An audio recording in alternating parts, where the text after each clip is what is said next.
You know what really grinds my gears?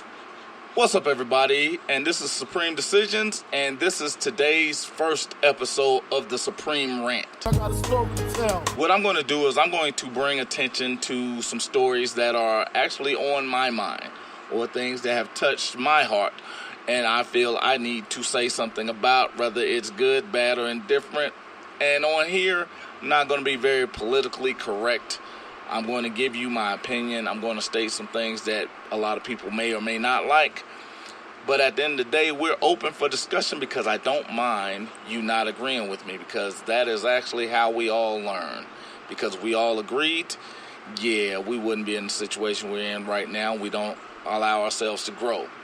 But with that being said, today I want to talk about what I'm going to name the George Zimmerman experience.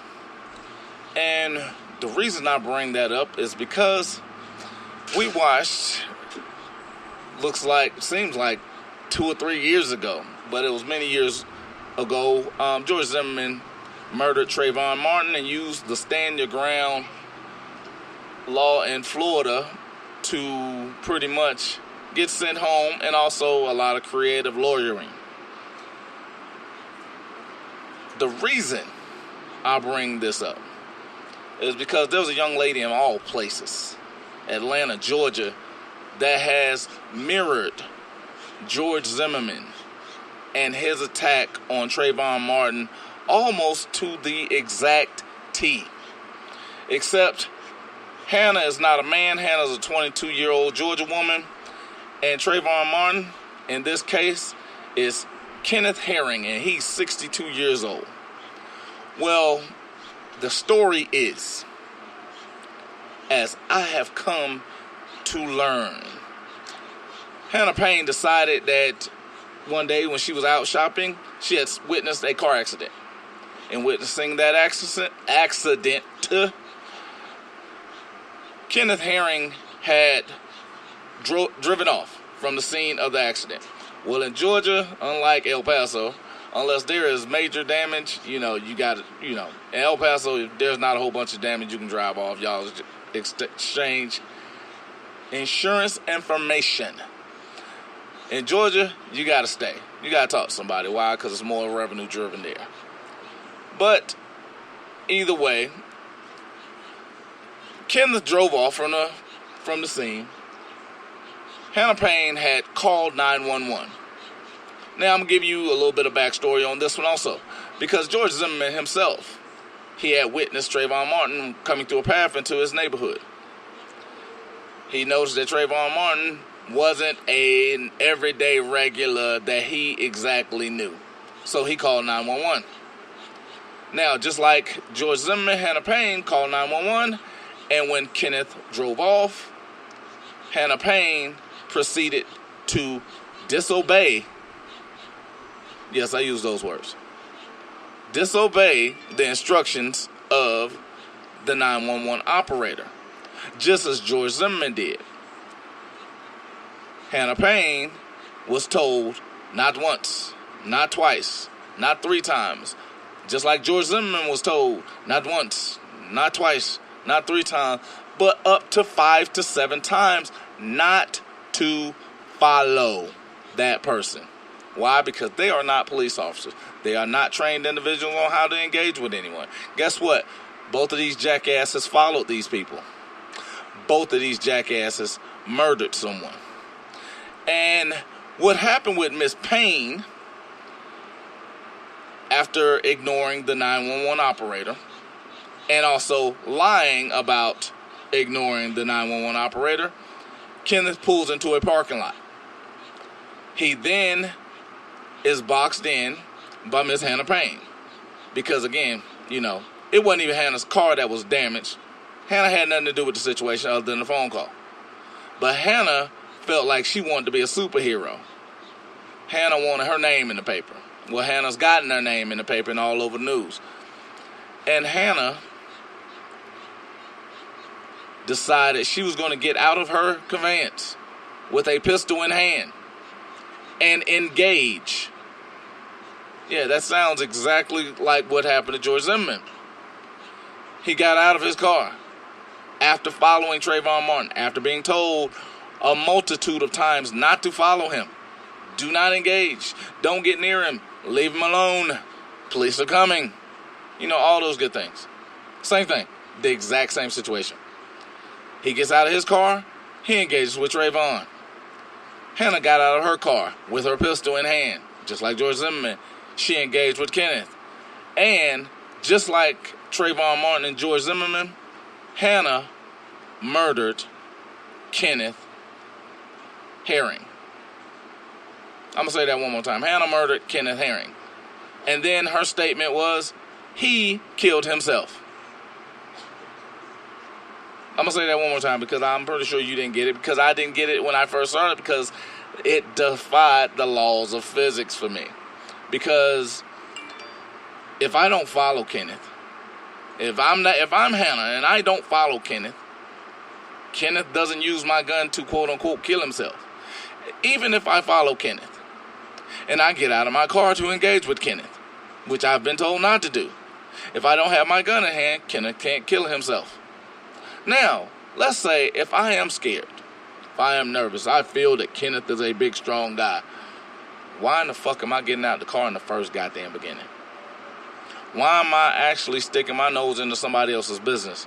Because at the end of the day, if there was an accident, yeah, that's what police are for. That's what they quote unquote supposed to do. They find the folks that commit crimes. Hannah decided that she was gonna be a superhero again. So yeah, let me do that. I'm scared for my life, and I got out of the car with a pistol after I was told not to follow somebody that had nothing to do with me. I interjected myself into a situation, and now what kills me is the fact that Hannah Payne is now quote unquote the victim because she's in jail and she was given a very high bond.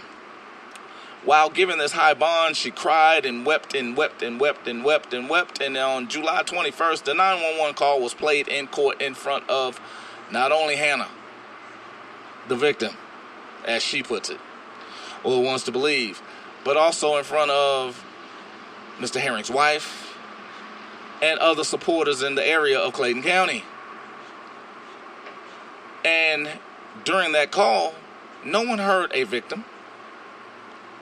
What they did hear was someone saying, I'm not following him. I'm not engaging with him. And then all of a sudden, oh, here he is. I found him.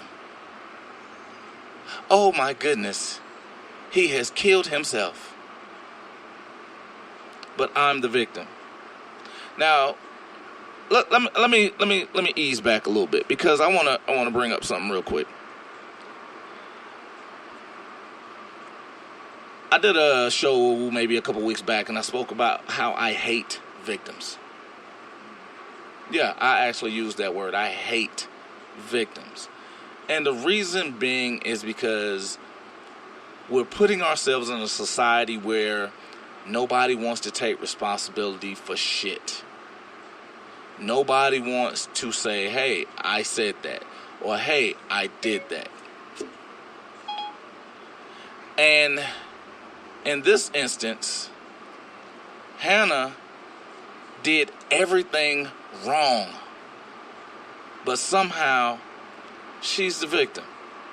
She actually considers what happened to her as somebody else's fault. A man's life is gone that would not have been gone had you removed Hannah Payne from that situation. A man's life is gone had Hannah Payne just followed the instructions of those that are actually halfway trained to tell people to mind your fucking business. The one thing I love about Drake, because I'm not a big Drake listener. He cracks me up with some of the stuff he does and says, but I'm not a big Drake listener.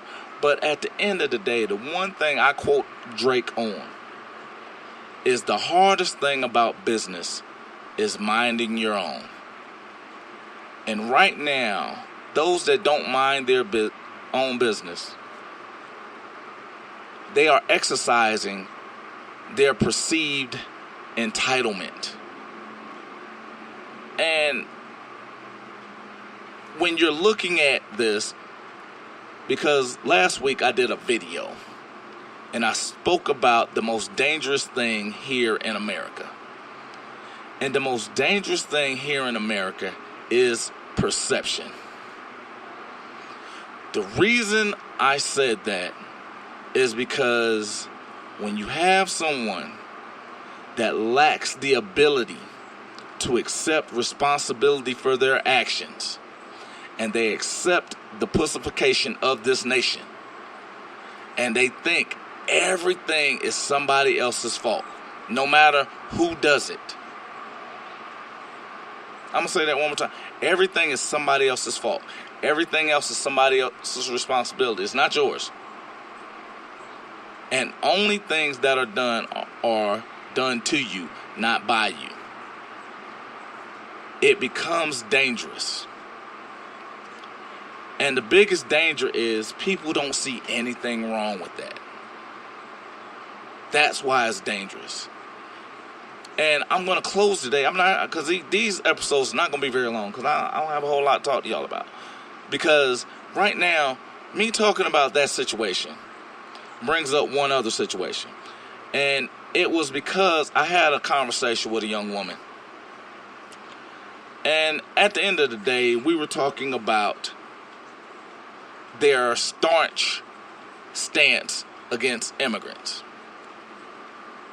And there was a store clerk that had spoke to these two young ladies and told them, go back where you come from. And I actually laughed because I thanked God right then. Because she thought it was okay to tell somebody else what they can and can't do. That's not her child. They thought it was okay. And then the fact that I told her, I said, I am not blessed to have those type people have conversations like that with me. It is difficult when you see the consequence standing in front of you. It is even more difficult when that that consequence is the size of an NFL defensive tackle. That's the most difficult thing about it, because the consequence is 6'4", 285 pounds. And attitude is really not that great all the time.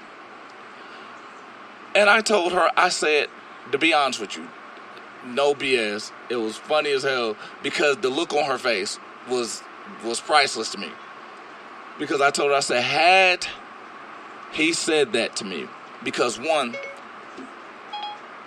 that's the absolute most racist shit I could actually hear. Because I've never heard any white person say that to another white person. Just for me. I said, but there's no way in the hell a broke store clerk, a dude that's making $200-300 a week, gonna tell me to go back anywhere. You staying at home with your mama. I wish some broke bastard would tell me that. And I told her, I said, because me, I'm a giver. And all you have to do is ask me and I'll give it to you. And I walk around with about 4 or 5 ass whoopings in my pocket every day.